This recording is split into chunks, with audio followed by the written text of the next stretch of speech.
She is power. She is love. She is hope. She inspires. She is many journeys in one lifetime. She is the people, an individual, a never-ending story of the beauty of possibility. I nearly didn't get into medical school, I put it that way. I got rejected from a couple of medical schools. I was a treasury officer, went through the ranks in treasury. You find the whole reverend thing geared towards the male. So I had to learn now how to find my voice. I think the other thing for me would be hard work and continuous self-improvement. My faith is everything. Be a part of She Inspires this and every Wednesday on the I Am Drive on Sunny 88.7 FM, 8:30 a.m. and live on Facebook same time. Also join in on Sunny TV every Wednesday at 8:30 p.m. She Inspires is proudly brought to you by She Inspires.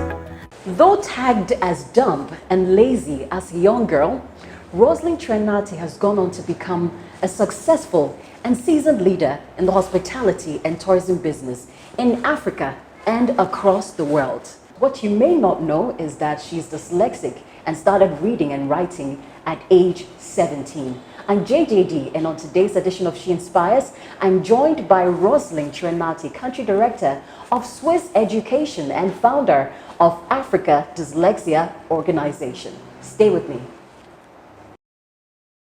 You know, Rosalin, I'm so thrilled that we can finally have you on She Inspires because we've been planning this for a very long time, but you've had such a busy schedule. And so I said I was going to wait. And when I get you on the show, ask you, are these leisure trips or it's all work?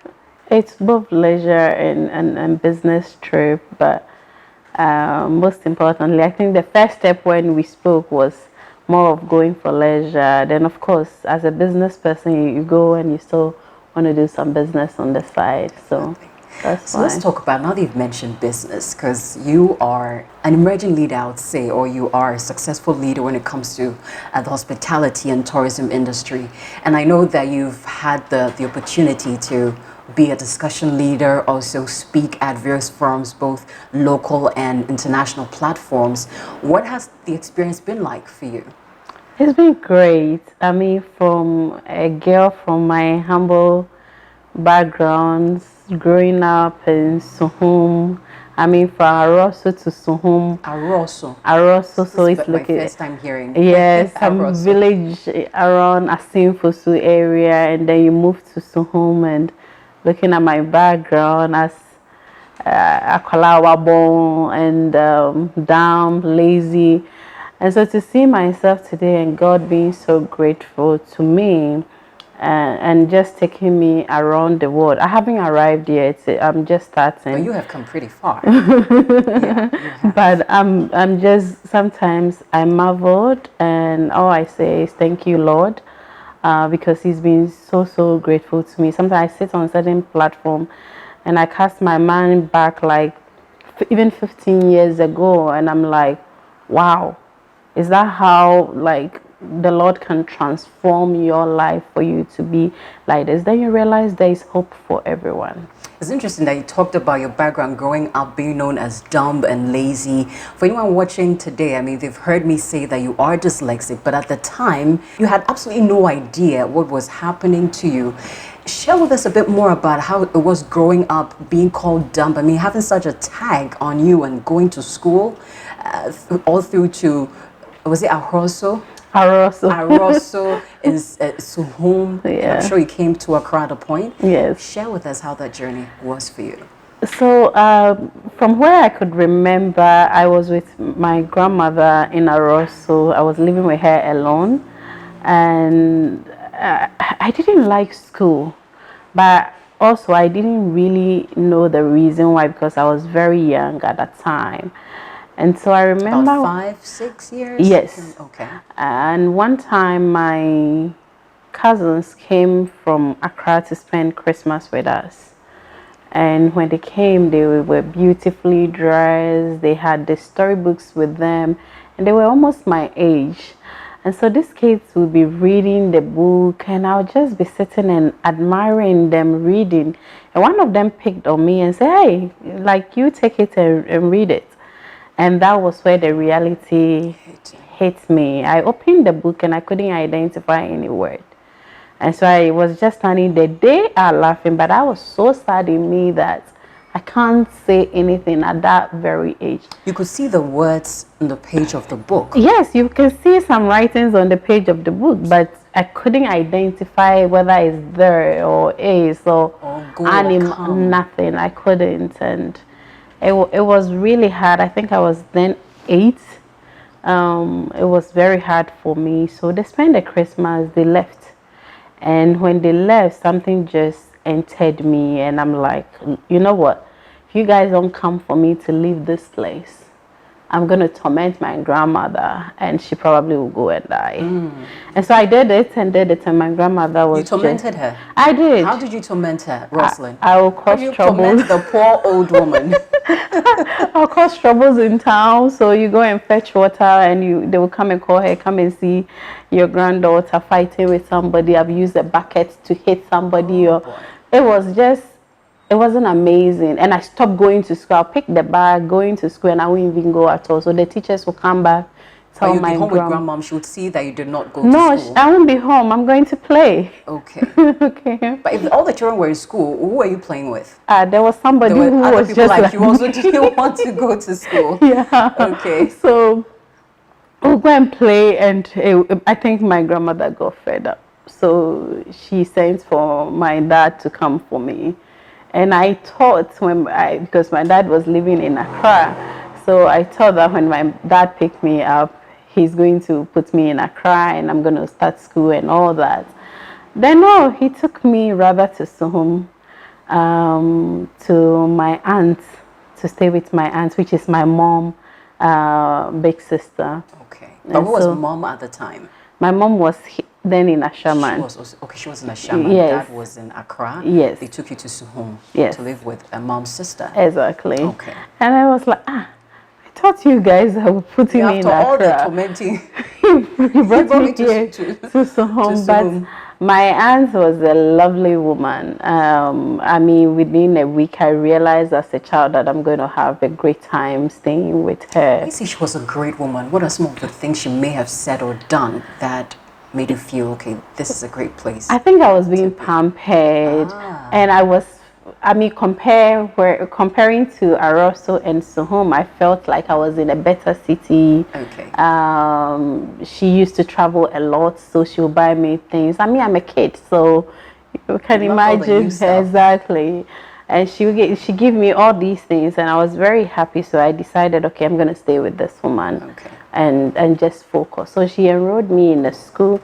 I remember the first school was a Methodist school she enrolled me in. I didn't like it because I would see some children wearing a different uniform, and I was in the brown and I think yellow or something, the Kokonte type you know, of uniform. And that was what Methodist was wearing. So I realized, why this same uniform I was wearing it in Aro, so I don't want it. You didn't want to have anything to do with Aro? No, I don't want it. And so I told her, and she said, okay, I'm going to set you a better school to go to. And she got me this school, experimental preparatory school. It was also a public school, but then it was set up by some Germans. And so the Germans have more focus on it. They bring things that you normally not find it in other public school. They come and visit, and you see all these white people and all that. And as young as I was using my imagination. I'm like, oh my God, where these people are coming from? I wonder how it is over there. Okay. I was thinking all along that way. But that school was where everything of me came out. That was where they realized that Akalawi Wabo, like, she can't perform, she can't even read at her age, she can't identify common words. And so I would go to school, and it was, I remember, mental dictation, and then opening a book and asking you to read a paragraph, and somebody read a paragraph. Yeah. And I couldn't. And so dictations, I'll get 0. Mentals, mentals, all of you are standing, and 1 + 1 or 3 × 6, then you say it, and they move on to the other students. And so if they go around for like 10 times, I'll get all the K's because I can't say it. And I realized, oh my goodness, what I wish I stayed in Arosa, because Arosa at least nobody was picking on me like this. Unfortunately for me, the house I was living with my aunts was a compound house, and there were other young kids like me, and they were all performers. And how did that feel, Rosalin? Oh my goodness. I mean, imagine you mental, they're going around, you're being caned first round, second round, you're getting caned 10 rounds. And they will tell you you're a bad girl, a bad student. So I started accepting those words like, oh yeah, maybe I think I'm a bad student. I'm stubborn, because looking at my background from how I did to my grandmother in Aroso before getting to Suhum, I'm like, oh, probably that's who I am. So I accepted it. And during the end of the term, everybody gets their scores and we all take it home. And you can see that the other kids, their parents are very happy. And my aunt couldn't read, but she would call somebody to interpret it for her. And I said, oh, your child didn't perform. And she would get this cane and be caning me. But nobody was interested. So did she ever try to speak with mom or dad about what she noticed about your performance in school? Yes, do you know if she ever tried? She did. She did inform my parents that I wasn't performing, and my parents also thought that, oh yeah, maybe because I started becoming a stubborn girl, that is the reason why I'm not concentrating in school. So the focus was more on what are you producing in school versus what can you do, what other things are you good at, and so that was the focus. Then I had an uncle who is now my dad, because my dad is late. My uncle, who is a teacher, also came in. He's a teacher, but he couldn't also really identify that something may be wrong with her. So I went through the ranks and I got to JHS, because of course they have to push me somewhere or somehow. For my JHS, I went to a preparatory school and ended up even in the boarding house. So by this time, were you still in Suhum? Yes. Okay. I finished my JHS in Suhum. So I ended up in this at that time, very good boarding school, Learning Field International School. Unfortunately, when it was time for the BEC exams, they couldn't register me as part of the candidates. What was the reason? Because I'm not a performer, and this is a school that is known of producing the A's, and so I'm going to tame the results. So, but I was growing out of age. I was almost 18, still in GHS, and so they said, okay, if you want to get out of GHS, then we advise you go to a village or something and register for the BEC. And so that's what my parents did. They registered me in a village. How did that hit you? Go to a village to go and write your BEC. It's not a good experience, because at that time, a teenager, 18, almost 18, it wasn't a good experience. The shyness, the picking on, the pointing hands, who is this person and all that. For me, that was the moment where my confidence level broke into pieces. But my parents didn't know that was what was happening. It destroyed me entirely, because mentally, when you move to a new school, you know how it is hard for you to adjust as a new student. And so just put yourself in my shoe, not being a new student, but rather a new candidate. You don't even know them. And they were wearing the brown and whatever color. You've been running away from for so long. So I had to get that uniform and wear it to match up with them and be able to sit in the same class and write it, and left my uniform and my friends and left them behind and wrote the exams. I mean, it came. And it's true. If they had added me to their candidates, I would have given them grade 31, which they never had something like that, not even a 20. So yes, that was how I ended up completing JHS. So how did it go with your results? 31. Grade 31. How did you take it? How did mom and dad also take it? For me, I wasn't surprised because that has been my fate all this while.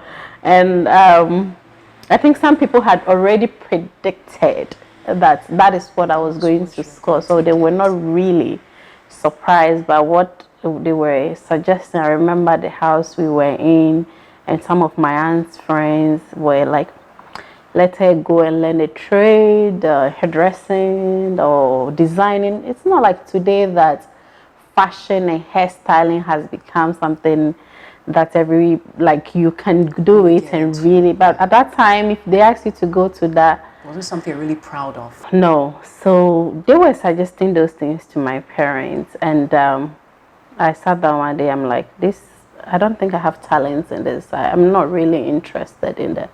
However, there was a young man, Evans, who was a friend to me. And Evans was actually teaching me how to read a bit when I was in JHS. So at least the time I was writing the BC, I could identify certain words, but I can't read a full sentence.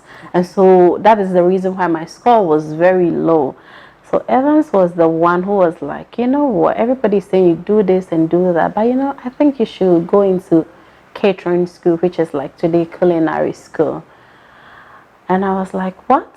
He said, oh, I think you know how to cook. You love how to cook. And so I suggest you go to a catering school. And I'm like, but my results will a catering school get me into it? And he said, yeah, unfortunately, Ghanaians see catering school as school for people underperformers, but he sees it from a different angle.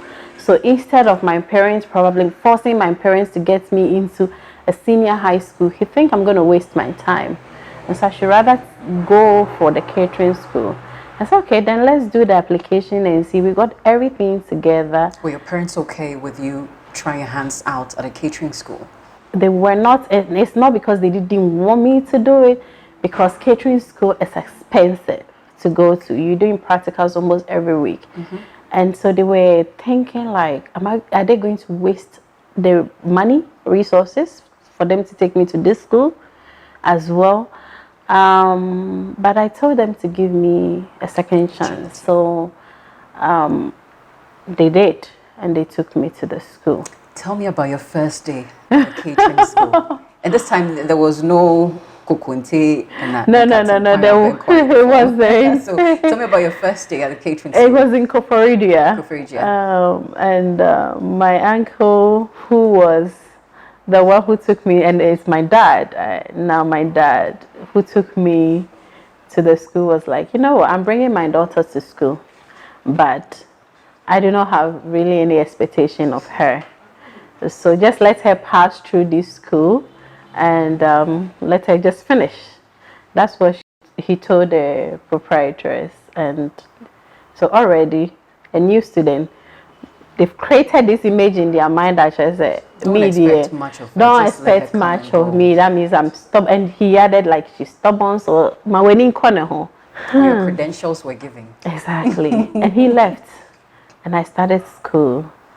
It was like eye-opening for me. And we're going to just go on a break at this point. This is She Inspires, and thank you for joining us today. We are with Rosalin Nartey right here on She Inspires today. It's proudly brought to us by Hotel Kasareri, also Duffy's Health and Beauty, Ajele Jewelry, and Eddie's Pizza. Stay with us. We'll be right back. Me brony, na de na wanu me drama na chewa no pe wan nom okọ. Me so ya no pe bia, ansana me ko menwuma so no. Menya de pe bi. Let me share it with you. Duffy's Ohima Feminine Mixture. Eye me secret ba ko pa aboa me. Boso me bia, me menses e bakama, abra menti ya obia. E flow mami.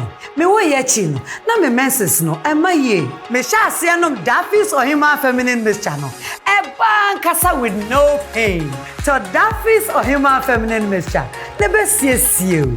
Open did witwa. Duffy's Health and Beauty ewo East Legon American House. Kumasenso ye Bank Tech Hospital. Enye mapem for. Sankratwe FDA ahwehwe mu agye atumu se eye.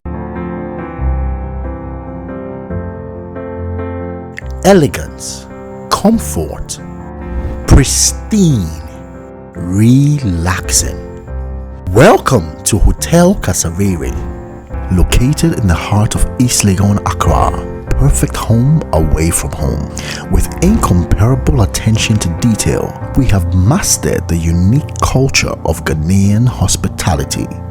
Treat yourself to delicious local and continental dishes from our 24-hour restaurant and take a cold swim to relieve your stress. Call Hotel Kasarere today on 0540 348876 for a truly royal experience.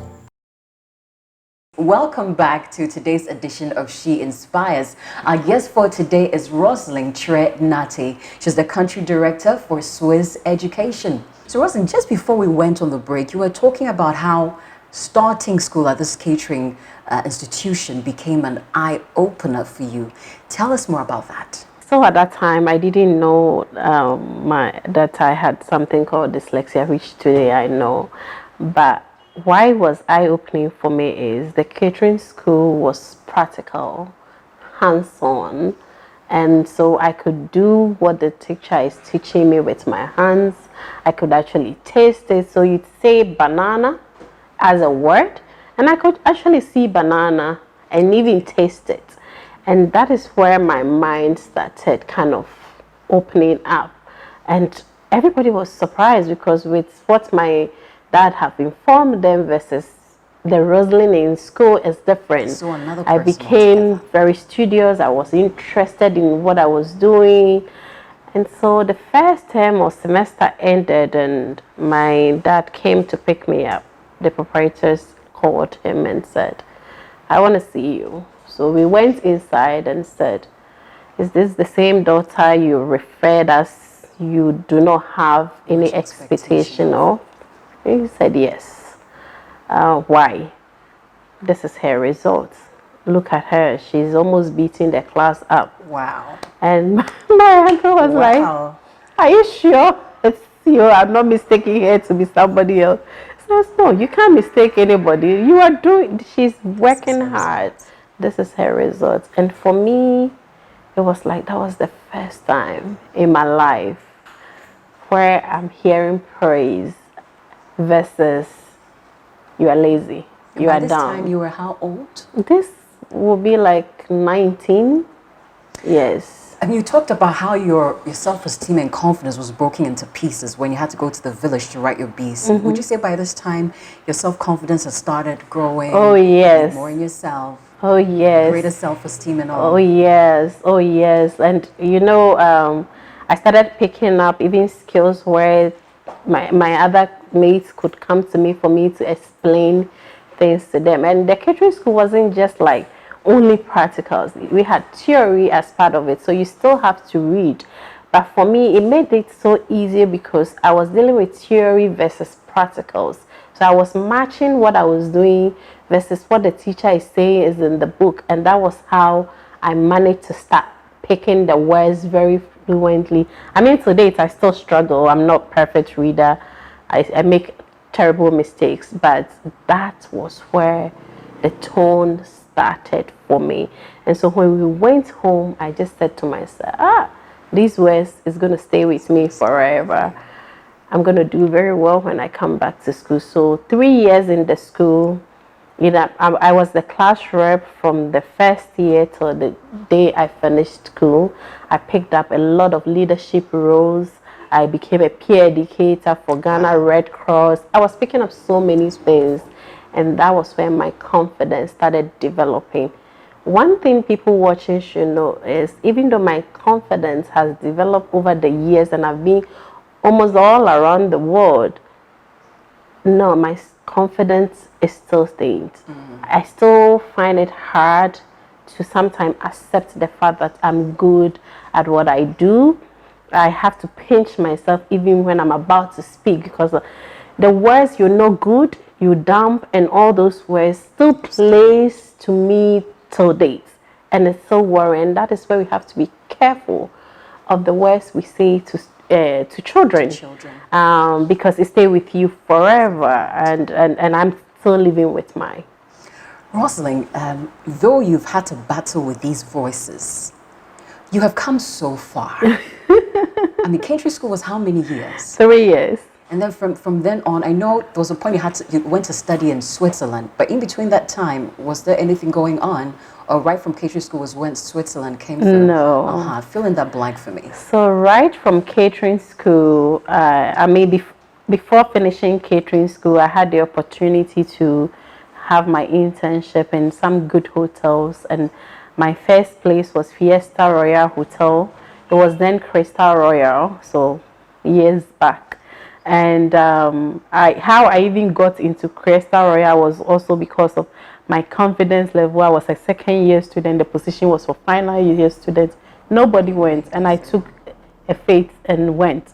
I had it, and I started my working experience there. So after school, I came back to Fiesta Royal to start working, and that was where I realized, oh my God, I had like a gold in my hand. Wow. Because my colleague went to high school.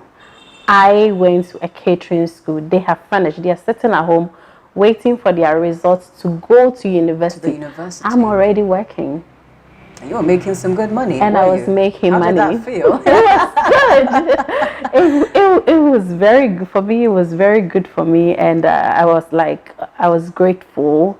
But Evans, the boy, also really played a role, because he didn't just suggest that go to the catering school. He stood with me.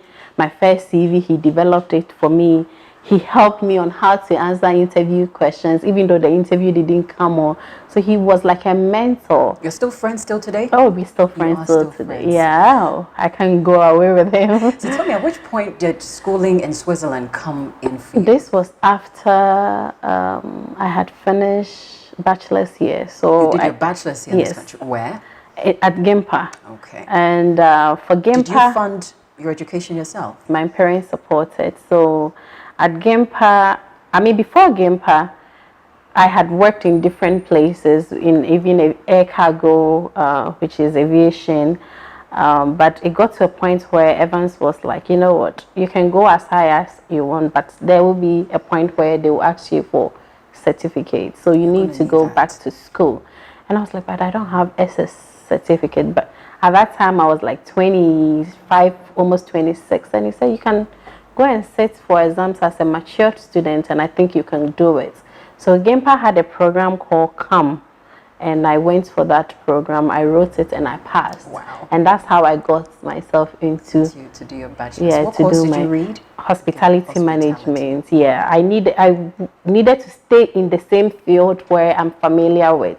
So from catering, I had somebody at Fiesta Royal who told me that I have great interpersonal skills and stuff, and hospitality may be something for me in the future, which is connected to culinary. So, and I've been in hotel setting almost all my life. So I was like, this is the course for me. And so that's what I did. And that's what I won't struggle with. So you won't. You definitely will not. I'm hoping there's still this one time I'll get to prepare meal for me. I just can't wait to see that smile on your face. So eventually you did go on to Switzerland to study. Can you tell us about that period? Because I know along the way, in one of your classes, your lecturer asked you whether you're dyslexic. I don't know whether you ever got that question while you were in Gimpa, but you got that question in Switzerland. Tell me about that.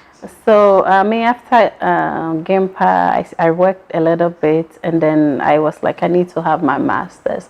At this point, I just wanted to prove everybody who said I'm dumb and stupid and couldn't amount to anything that you are wrong, and that there is hope for everybody. The fact that nobody has gotten the opportunity to be well doesn't mean that they are not good. And so my quest was like, I want to do my master's, and that's how I got to Switzerland. So it was in Switzerland where I was taking this program, a different program from the one that I went, and there was a teacher of mine who said, are you dyslexic? And I was like, okay. Prior to that, someone had told me that she thinks I'm dyslexic. From Ghana? From Ghana, okay. Farida Bedouin. And I was like, what? The word is so heavy. So I was like, what? Dyslexia? When I left her, I respect her a lot, but when I left her, I was like, me, the way I've struggled all my life. Come from? I won't come and pick any dyslexia be and put on me for people to tag me. So when this teacher said it, I was like, oh, okay. Now I get to pay attention and read about it. What do you think he may have seen about you, or maybe heard you say that made him ask you whether you are dyslexic? I mean, if you know dyslexia, you experience in it, you find patterns when you read my work. You find patterns when I speak to you to a certain point. You can identify, and later I discovered that he has a child who is dyslexic. So he could he could identify certain trends. So he gave me this website. I went on it, read about dyslexia, and oh my gosh, I was ticking all the boxes. I'm like, this is me. I mean, it's describing me. So I ended up seeking for a professional assessor. And the assessor was like, oh my God, how did you even get to this point where you're doing your master's? Yeah. And I'm like, why? So you have severe dyslexia. And I'm like, okay, really? So this has been my struggle all the time. Does that mean I'm dumb? Like I'm not good? He said, no. And he was the one who started educating me. Oh, we have Richard Branson, Leonardo da Vinci, like mentioning all kinds of names that they are dyslexic. And I'm like, I read about them and I'm like, no, these people are so high up there. How can they be dyslexic? And all that. After that, the Ghanaian in me still didn't want to accept. So I came back to Ghana and I tried to find about dyslexia here and who can do assessments for me. It was hard, but I came across somebody, Mora. She's at Rich Hospital. And I went to Mora and I'm like, Mora, I want to do assessment for dyslexia. I didn't tell her I already have this thing until... You wanted the Ghanaian confirmation before. And so we did it and she's like, you are dyslexic. Okay, so even before that, she said, but I don't have tools to use for your age group. I have for like 13, age 13 and all that. And I'm by like... this time, how old were you? This was when I was over 30. So I was like, Mara, you're going to use the 13-year-old something group for me? And she said, really? Okay, let's do it. So it wasn't like really formal, but she started and I was doing the thing. And my God, I couldn't do a work that was belonging to a 13-year-old. And she was like, Rosalin, however you did for you to get here, I don't know, but you have done well. You have done so well. You are dyslexic, so you just have to accept it. It's not a disease, it's not an illness, it's not anything. It doesn't make you dumb. It doesn't make you dumb, so just accept the fact. So let's talk about dyslexia, because we've mentioned the word quite a bit now. You mentioned ticking some boxes. For anyone listening who's possibly also hearing about dyslexia for the first time, can you help us understand what it is? Because now you have all the understanding of what it is. So in a plain language, and to help you, it's just dyslexia is to do with reading and writing and processing of information. To make the layperson listening understand, it just means that your child or the person with dyslexia have a different form of learning. And in our part of the world, especially in Ghana, we put everybody in one box in the classroom. And when it comes to, do you understand? Everybody is saying, yes, sir. Madam. So they won't emphasize, they won't try to pick up from one or two students who are saying, I don't understand. And then they just move on. If you heard me speak earlier on, I said, I'm very good with practicals. Doing something with my hands, then it sticks in my mind. Seeing a picture, then it sticks in my mind. But what do you find in our classrooms? More theory, the teacher standing in front of you and just talking and ask them, do you understand? And then move on. So it doesn't mean that a child who is struggling to read and write is dumb or stupid.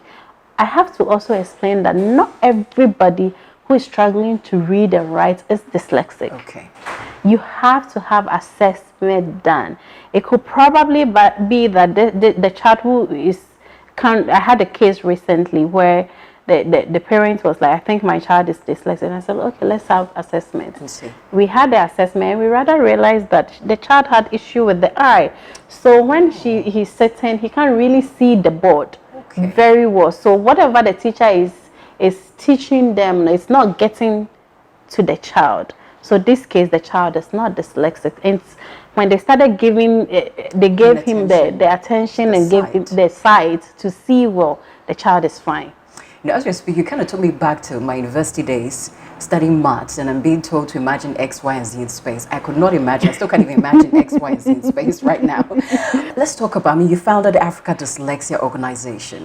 You have walked this road before, and I want you to share with us what you hope to accomplish with this organization. Okay. So when I discovered I'm dyslexic, I just started asking questions.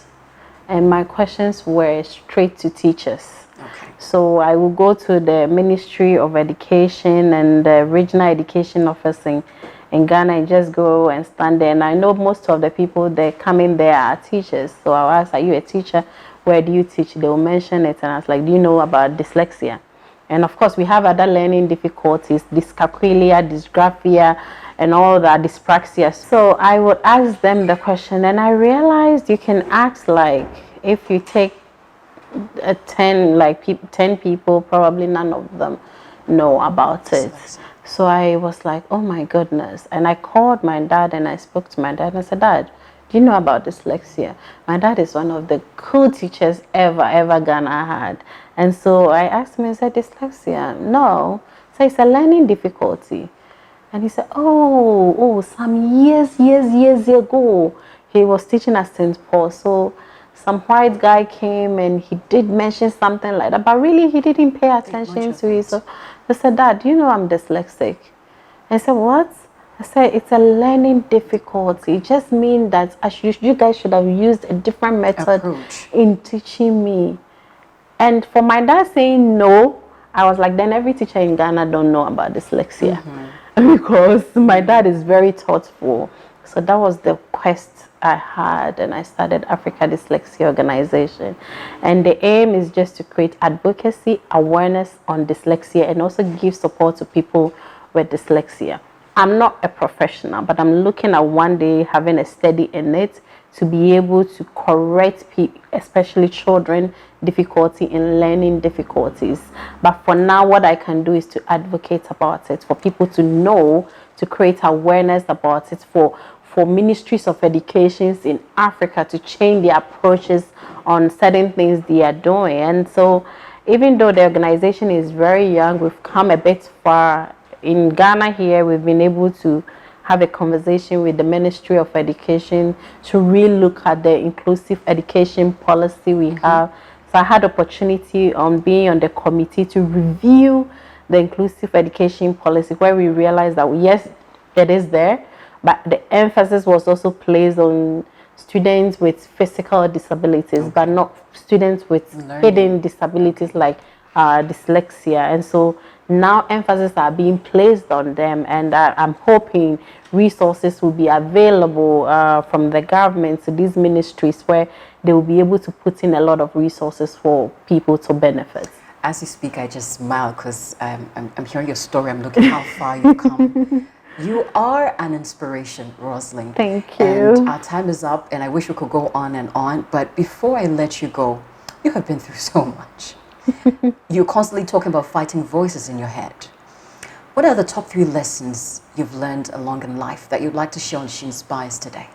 I would say for me, one thing that has never departed me is knowing God.